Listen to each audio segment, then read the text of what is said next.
Good morning student. आज की class में बात करेंगे error detection and correction codes. देखिए ये जो हमारा कंप्यूटर नेटवर्क का सेकंड यूनिट चल रहा है, ठीक है। कल ही मैंने स्टार्ट किया था इसको। इसमें से एक टॉपिक हम लोगों ने ऑलरेडी देख लिया है, डेटा लिंक लेयर क्या है और उसके फंक्शंस, ठीक है। यदि वो वीडियो नहीं देखा है तो यहाँ आई बटन के क्लिक पे मैं लिंक दे देता हूँ, आप वहाँ जाकर उसको देख लीजिएगा। आज बात करेंगे हम लोग error detection and correction code के अंतर्गत। तो देखिए होता क्या है ये एरर डिटेक्शन और करेक्शन। आपने पढ़ा है कि डेटा लिंक लेयर में, चूँकि डेटा लिंक लेयर का पार्ट है ये, डेटा लिंक लेयर में डेटा जो है वो हमारा फ्रेम के फॉर्म में होता है, फ्रेम के फॉर्म में होता है। और फंक्शन में हमने देखा था एरर कंट्रोल, हमने फंक्शन के अंतर्गत पढ़ा था एरर कंट्रोल। कहने का मतलब है डेटा लिंक लेयर की एक रिस्पॉन्सिबिलिटी ये होती है कि आप जो डेटा सेंड कर रहे हैं वो एरर फ्री होना चाहिए। मतलब एरर मतलब त्रुटि, किसी प्रकार की गलती नहीं होना चाहिए, डेटा में एरर नहीं होना चाहिए। ये रिस्पॉन्सिबिलिटी होती है डेटा लिंक लेयर की। तो एरर को कंट्रोल करने के लिए हम लोग देखते हैं एरर डिटेक्शन एंड करेक्शन। तो देखिए डिटेक्शन का मतलब होता है उस जो एरर है आपके डेटा में उसका पता करो, आप उसको ढूंढिए कि क्या एरर है, उसको डिटेक्ट करो और डिटेक्ट करने के पश्चात उस त्रुटि को करेक्ट करो। मतलब जो भी त्रुटि आ गया उसको आप सही करिए और सही करने के पश्चात आप उसको सेंड करिए, ठीक है क्या। तो डेटा में उत्पन्न हुए एरर त्रुटि को ढूंढना डिटेक्शन, और उस त्रुटि को डिटेक्ट करने के पश्चात करेक्ट करना करेक्शन कहलाता है।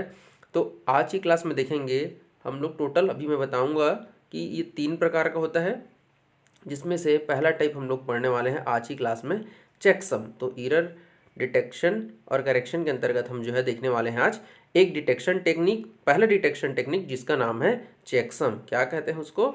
चेकसम। तो चलिए स्टार्ट करते हैं। और यदि अभी तक आपने मेरे चैनल को सब्सक्राइब नहीं किया है तो सब्सक्राइब जरूर कर लीजिएगा और बेल आइकन पे जाके ऑल कर दीजिएगा, ठीक है। तो जितने भी वीडियो मेरे नए आते हैं वो आप तक पहुँचे, क्योंकि कुछ बच्चे बोल रहे थे कि आप नया वीडियो डालते हैं तो नोटिफिकेशन नहीं आता है। तो आपने बेल आइकन नहीं दबाया है इसीलिए आपके पास नोटिफिकेशन नहीं पहुंच पा रहा है। चलिए स्टार्ट करते हैं आज की क्लास।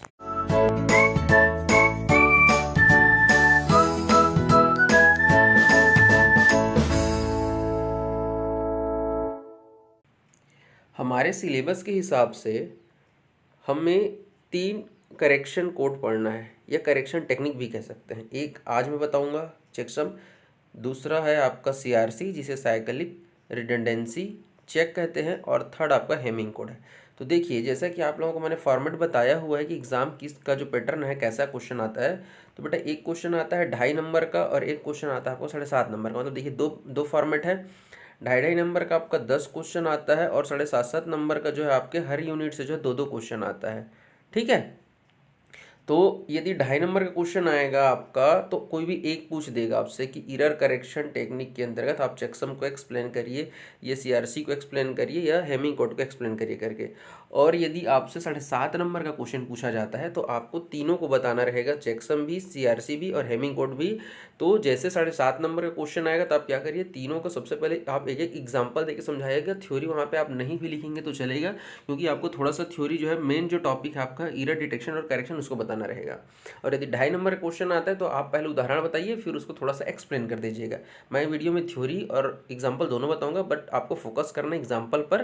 तो चलिए आज देखते हैं चेकसम। तो जैसे कि इसका मैं यदि संधि विच्छेद करूँ, जो हिंदी मीडियम के बच्चे उनको पता है संधि विच्छेद क्या होता है, 10th तक आप सबने संस्कृत पढ़ा हुआ है। तो इसको क्या करते हैं, आप किसी भी वर्ड को आप क्या करिए, डिवाइड कर दीजिए मीनिंगफुल वर्ड में ना। जैसे देखिए एक होता है चेक, चेक करना सबको पता है, और सम मतलब होता है टोटल, ठीक है ना। जैसे सम करते हैं ना, टोटल करते हैं कि जैसे हम लोग कुछ भी सामान परचेस करने जाते हैं तो मम्मी ने 20 रुपये दिए थे तो 5 रुपये का ये सामान खरीदे, 4 रुपये की ये खरीदे, 2 रुपये की एक ये, फिर टोटल करते हैं, फिर देखते हैं कि हमारे पास कितना बचा हुआ, ये इस प्रकार से हम टोटल करके देखते हैं, ठीक है ना। और चेक करना तो हम क्या उसको कैलकुलेट कर रहे हैं, भाई चेक करके देख रहे हैं किसी प्रकार की कोई त्रुटि तो नहीं आ गई है। तो अभी समझ गए होंगे कि चेकसम का तात्पर्य क्या होता है। अब देखिए यहाँ पे क्या चीज़ को वो चेक कर रहा है, तो टोटल को चेक कर रहा है, टोटल मतलब योग को चेक कर रहा है। तो क्या योग को चेक कर रहा है, मन में आएगा ना, चेक कर रहा है ठीक है भाई, टोटल को चेक कर रहा है ये भी ठीक है, लेकिन किन चीज़ों को। तो बात यहाँ पे हो रही है भाई डेटा ट्रांसमिशन की। एक सेंडर होता है जिसको डेटा सेंड करना होता है, एक रिसीवर होता है जिसको सेम उसी डेटा को प्राप्त करना होता है। ये एक सेंडर है, ये एक रिसीवर है, ये भेजने वाला है, ये प्राप्त करने वाला है। अब जैसे इन्होंने ऐसे एक फ्रेम बनाया, क्योंकि डेटा लिंक लेयर में डेटा फ्रेम के फॉर्म में होता है, और इसमें जैसे सपोज आपने जो है इसको थोड़ा सा मैं बड़ा करता हूँ, ठीक है, ये देखिए कुछ इस प्रकार से कर लेते हैं भाई, ये लीजिए,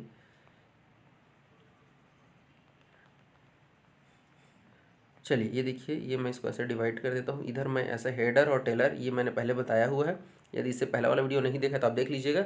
और यहाँ पे मैंने डेटा रख दिया, देखिए 0 1 1 और ये 0, ये देखिए क्यों, क्योंकि भाई डेटा लिंक लेयर में डेटा पहले बीट के फॉर्म में था, मतलब फिजिकल लेयर बीट के फॉर्म था, फिर वो डेटा लिंक लेयर में आया, तो बीट को क्या करोगे आप, फ्रेम में कन्वर्ट करोगे। अब देखिए ये जो 1100 है ना, ये आपका डेटा आ गया। अब यदि रिसीवर के पास जाएगा तो आपके पास भी तो यही डेटा आना चाहिए ना। ये देखिए चूंकि ये एक ही है बेटा, तब आपको चेकसम, क्योंकि 3 भेजा 3 ही मिल गया, ऐसा है नहीं।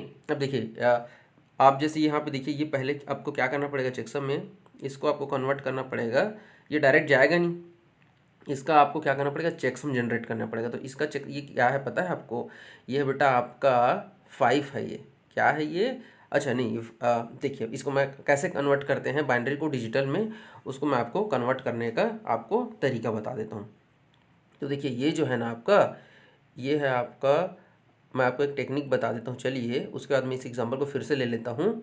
तो पहले मैं एक काम करता हूँ जी, थोड़ा सा इसका थ्योरी बता देता हूँ, ठीक है, उसके बाद मैं आपको इस एग्जांपल बताऊँगा। तो देखते हैं कि चेकसम क्या कहता है, कि चेकसम जो है का प्रयोग जो है दो समूह के डेटा की तुलना करने के लिए किया जाता है, और यह सुनिश्चित किया जाता है कि दोनों समूह का डेटा जो है वो समान है और इसमें कोई एरर नहीं है। जैसे मैंने यहाँ पे वैल्यू भेजा है 5, ये देखिए यदि यहाँ पे मैंने ऐसे 5 भेजा है तो इधर रिसीवर को भी 5 मिलना चाहिए, बट यहाँ पे क्या होता है देखिएगा, ये देखिए आपका हो जाएगा ये, जैसे कि मैं भी उदाहरण लिया था 0110 ही ले लेते हैं, ठीक है। तो ये जो 0110 है ना बेटा, ये है आपका, देखो ये होता है 1, ये होता है 2, ये होता है 4 और ये होता है आपका 8। तो देखिए यहाँ पे देखिए कितना है, ये 6 है, ये ठीक है, ये जो है 6 है।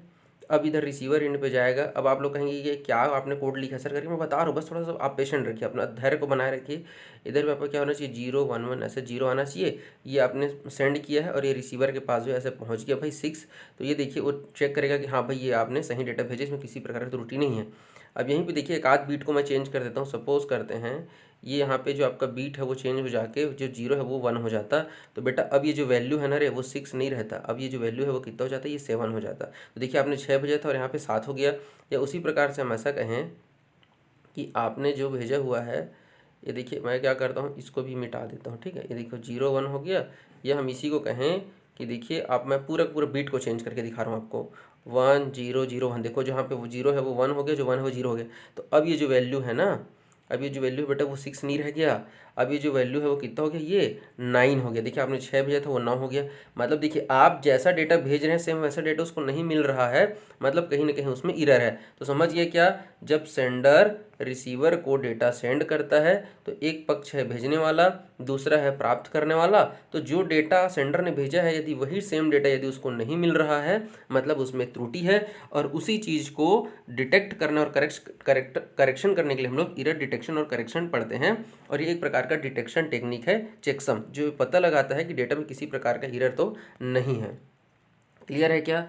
देखिए ये होता कैसे है उसको भी हम समझते हैं। तो देखिए इस विधि में जो हम जो टेक्निक यूज़ कर रहे हैं, वहाँ पे सेंडर डेटा की चेकसम वैल्यू को जनरेट करता है तथा डेटा को रिसीवर को सेंड कर देता है।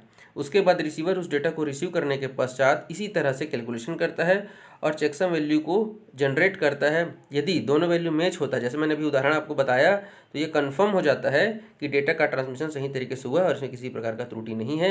यदि भाई मैं आपको मैसेज भेज रहा हूँ गुड मॉर्निंग स्टूडेंट करके और आपके तरफ भी गुड मॉर्निंग स्टूडेंट आ रहा है, मतलब मैंने जितना डेटा भेजा उतना डेटा पहुँच गया।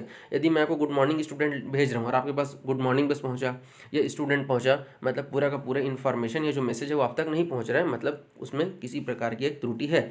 अब ये जो आपके लिए जो बार बार मैं जो बोल रहा हूँ चेकसम वैल्यू, वही आपको सबसे ज़्यादा इंपॉर्टेंट है। थ्योरी तो है ही है। देखिए चेकसम को एक और नाम से जाना जाता है जिसको हम लोग बोलते हैं हैशसम भी कहते हैं। तो यदि चेकसम की जगह पे आपको हैशसम दिखे तो कंफ्यूज नहीं होना, ये सर ने नहीं पढ़ाया। चेकसम को ही हम लोग क्या कहते हैं, हैशसम। ये वाला जो हैज होता है ना, हैशटैग वाला, बिल्कुल वही हैशसम। ठीक है क्या? चेकसम का प्रयोग ये बताता है कि आपके पास जो डेटा आया है वो सही डेटा है। इंटीग्रिटी मतलब उसकी सत्यता चेक करता है, वो कंफर्म करता है कि भाई हाँ ये वही डेटा है जिसको सेंडर ने भेजा था, ओरिजिनल डेटा रिसीवर तक पहुंचता है। ये चेकसम जो है वो वेरीफाई करता है। क्लियर है क्या? तो चलिए उदाहरण बता रहा हूँ मैं। सबसे पहले जैसे मैंने अभी आपको कोड बताया कन्वर्ट करने का, वो मैं बताऊँगा। जैसे देखिए यहाँ पे पहले फोकस करिए। फिजिकल लेयर ने कुछ फ्रेम बना के भेजा, आपको दिख रहा होगा। ये देखिए मैं इसको फ्रेम में कन्वर्ट कर देता हूँ। देखो 0 0 0 1 0 0 1 0, इसको देखिए। तीसरा है आपका 0 0 1 1 और फोर्थ है आपका 0 0 0 और आपका 1। ये देखिए ये आपका 4 फ्रेम बना हुआ है। ठीक है क्या? ये देखिए ये एक फ्रेम, ये आपका हो गया एक फ्रेम, ये दूसरा फ्रेम है, ये तीसरा फ्रेम और ये चौथा फ्रेम। ठीक है, ये हमारे बीट के फॉर्म में था। अब इसको क्या करेगा, चेकसम वैल्यू जनरेट करेगा। ये देखिए यहाँ पे लिखा हुआ है चेकसम वैल्यू जनरेट करना है। तो देखिए ये मैं आपको बेस्ट और सबसे आसान तरीका बता रहा हूँ बाइनरी को डेसिमल में कन्वर्ट करने का। आपका होता है 8421 टेक्निक। ठीक है, 8421 टेक्निक का तात्पर्य क्या है, ध्यान से सुनिएगा। सपोज करिए आपके पास एक 8 रुपये का सिक्का है, एक 4 रुपये का सिक्का है, एक 2 रुपये का और 1 रुपये का। ठीक है, अब इसी में से समझिए। देखिए आप इधर देखिए 1 के नीचे 1 है, 2 के नीचे 4 है, 4 के नीचे 0 है और 8 के नीचे भी 0 है। मतलब यहाँ पे जो 1 है उसकी वैल्यू वही होगी और 0 मतलब वो कुछ नहीं है। तो देखिए 1 के नीचे का मतलब ये किसकी वैल्यू हो जाएगी बेटा, ये 1 की वैल्यू हो जाएगी। ये डेसिमल में 1 बन गया। उसी प्रकार से आप यहाँ पे देखिए 8421 देखिए 1 की जगह पे 0 है, जब 0 0 उसको काट दे बेटा। 1 कहाँ पे लिखा हुआ है, केवल और केवल दूसरे स्थान पर। दूसरे स्थान पे क्या है, 2 है, मतलब ये 2 की वैल्यू है। वैसे ही देखो बेटा तीसरे वाले पे फोकस करिए। यहाँ पे देखिए 1 है, ये 2 है और ये 8 है और ये 4 है, ये 4 है और ये 8 है। ठीक है ना? देखो जो 0 उसको छोड़ दो, ये देखो 2 और 1 तो कितना हो गया टोटल 3, मतलब ये 3 की वैल्यू है। क्लियर है क्या? वैसे ही लास्ट में देखिए ये तो सेम वैसी ही है। देखिए 8 नहीं है, 4 नहीं है, 2 नहीं है, केवल 1 है। तो ये वैल्यू किसकी हो जाएगी, 1 की हो जाएगी। इसी को देखिए मैंने यहाँ पे लिखा हुआ है, ध्यान से देखिए। बहुत इंपॉर्टेंट भाई ये चीज़ जो है, यदि समझ में नहीं आता तो फिर रटना पड़ जाता है। ये देखिए, देखो पहला वाला 1 है, दूसरा 2 के लिए लिखा है मैंने, तीसरा 3 के लिए है और चौथा 1 के लिए है। तो देखिए यहाँ पे टोटल कितना वैल्यू सेंड किया उसने, 7 सेंड किया है। समझने वाली बात यहीं पे है कि उन्होंने हमको बाइनरी फॉर्म में डेटा हमको दिया। डेटा कैसा है, बाइनरी फॉर्म में है। फिर हमने उसका चेकसम वैल्यू जनरेट किया है। चेकसम वैल्यू पे हमको पता चला कि टोटल जो है वो सेंडर, ये सेंडर का है बेटा, ये जो है 7 वैल्यू सेंड कर रहा है। टोटल वैल्यू कितना है, 7 है। ठीक है, अब देखिए रिसीवर के पास ज़रूरी नहीं है कि उसी फॉर्मेट में ही पहुँचे। अब देखिए हमने इसको कैसे कन्वर्ट कर दिया, 0 0 1 1, ये देखिए ये 0 0 0 पहुँचा, 0 0 0 1 है और एक है आपका 0 0 1 1। अब समझिएगा बात को ना, यहाँ पे समझने वाली बात क्या है। ये देखिए ये किसका है ये, तो भाई देखो ये 1, ये 2, ये 4 और 8। मैंने भी बताया 8 और 4 तो 0 0 है, 2 और 1 कितना के बेटा, ये 3 का है, मतलब ये 3 हो गया। ये देखो ये तो कंप्लीट 0 0 0 मतलब ये 0 का हो गया। ये देखिए ये देखो 8 0 है, 4 0 है, 2 0 1, तो ओनली 1 का है ये। देखिए किसका है ये, 1 का है ये। और इस पर फोकस करिए किसका है ये, तो देखो 8 और 4 तो कट गया, बचा कौन, 2 और 1, 2 और किसका है बेटा, ये 3 का। तो देखो ये देखो 3 0 1 और 3। ठीक है ना? ये देखिए मैं इसको जूम कर दे रहा हूँ, ध्यान से देखिए भाई। ये देखिए बेटा यहाँ पे टोटल उसने 7 सेंड किया था और रिसीवर एंड पे भी देखिए उसको 3 मिला, 0 मिला, 3 मिला, तो 3 3 6 और 1 7। तो देखिए हमको चेक कर किसको करना है भाई, सम को, टोटल को चेक करो। 7 भेजा था बेटा, 7 मिला। फ्रेम को का देखो फ्रेम बनाते समय उसने वैल्यू को भले ही चेंज कर दिया है। देखिए उसने आपको दिया 1 रुपये का सिक्का दिया, 2 रुपये का सिक्का दिया, 3 को 1। आप बोलेंगे 3 रुपये का सिक्का नहीं होता भाई, समझने वाली बात है। आपके पास 1 2 3 और 1 था तो भी टोटल 7 हो रहा था। यहाँ पे देखिए 3 0 1 3, इसको भी देखिए हमको सम को चेक करना है ना कि देखिए बाइनरी बिट में किसी फॉर्मेट भेजे हमको कोई दिक्कत नहीं है। हमको नाम से क्लियर है भाई, हमको किसको चेक करना है, टोटल को, योग को चेक करना है। 7 भेजा था, 7 मिल गया, सही हो गया। जरूरी नहीं है भाई आपको यही एग्जाम्पल याद रखना है, आप अपने हिसाब से कोई भी एक आध और एग्जाम्पल मैं जैसे बता रहा हूँ आपको, देखिए आप ऐसे याद करिएगा इसको, जैसे 1 2 3 और ये देखो ऐसे 4 ले लो। तो इधर आप ऐसे भी कर सकते हो कि भाई 4 मिला, 3 मिला, 2 मिला, 1 मिला, ठीक है। ये देखो, अब आप इसको देख लीजिए, इसमें चेक करने वाली बात ही नहीं है भाई, आप खुद ही देखिए। यहाँ मैंने जो वैल्यू लिया है सेम वैल्यू लिया, बस मैंने इसको पोजीशन चेंज कर दिया।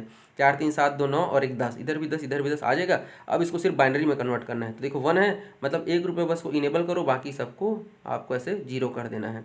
देखो 2 रुपये बनाना है, तो 2 रुपये बनाना है, मतलब हमारे पास तो देखो कैसे रहता है, 1 2 4 और 8 रहता है ना बेटा। तो देखो 2 रुपये वाले को हम क्या कर दिए, सिर्फ और सिर्फ एक एक कर दो, बाकी सबको क्या कर दो भाई, जीरो कर दो। ये देखो 3 रुपये बनाना है, तो 3 कैसे बना सकते हैं, तो देखो 2 रुपये को यस कर दो, 1 रुपये को यस कर दो, 2 और 1 3 रुपये बन गया, और बाकी सबको जीरो कर दो। 4 रुपये बनाना भाई, देखो हमारे पास 4 का सिक्का है, तो देखो 4 को 1 करो और बाकी सबको क्या कर दो, जीरो कर दो। ये देखो बन गया। अब इसी चीज़ को आपको यहाँ पे क्या कर देना है, कॉपी पेस्ट कर देना है। इसके अलावा देखो ये डिजिटल का पार्ट है, डेसिमल टू बाइनरी कन्वर्जन कहिए या बाइनरी टू डेसिमल कन्वर्जन कहिए, ये आपका पूरा का पूरा जो है डिजिटल इलेक्ट्रॉनिक्स है सिलेबस में, आप जो है उसको पढ़ेंगे, वहाँ पे कन्वर्जन आप समझ में और अच्छे से आ जाएगा। उम्मीद करता हूँ लेक्चर समझ में आया होगा। किसी भी प्रकार का डाउट होता है बेटा, मन में कोई भी कन्फ्यूजन मत रखिएगा, आप बेझिझक मेरे से जो है इसमें आपको कमेंट बॉक्स में जाके मुझसे पूछ लीजिए। मैंने आपसे कहा है कि आप मेरे को पर्सनली व्हाट्सअप कर दीजिए, फिर मैंने हफ्ते में तो भी आप लोग को जूम ऐप से डाउट क्लियर कर ही रहा हूँ, आप वहाँ से भी जो है जुड़ के मेरे से डाउट पूछ लीजिएगा। मोस्ट इंपॉर्टेंट है सेकंड यूनिट का, इसका आना तय है भाई, आएगा ही आएगा। लाइक जरूर कर देना, कमेंट करके पूछना। अच्छा चलिए, मैं आज का क्वेश्चन पूछना भूल गया, मैं पूछता हूँ। चलिए, मैंने आपको बताया था कि डेटा लिंक लेयर में कौन कौन से आपके डिवाइस, नेटवर्किंग डिवाइस यूज़ होते हैं। डेटा लिंक लेयर में यूज़ होने वाले नेटवर्किंग डिवाइस का आप नाम मुझे कमेंट बॉक्स में बताएंगे। चलिए मिलते हैं नेक्स्ट लेक्चर में, थैंक यू।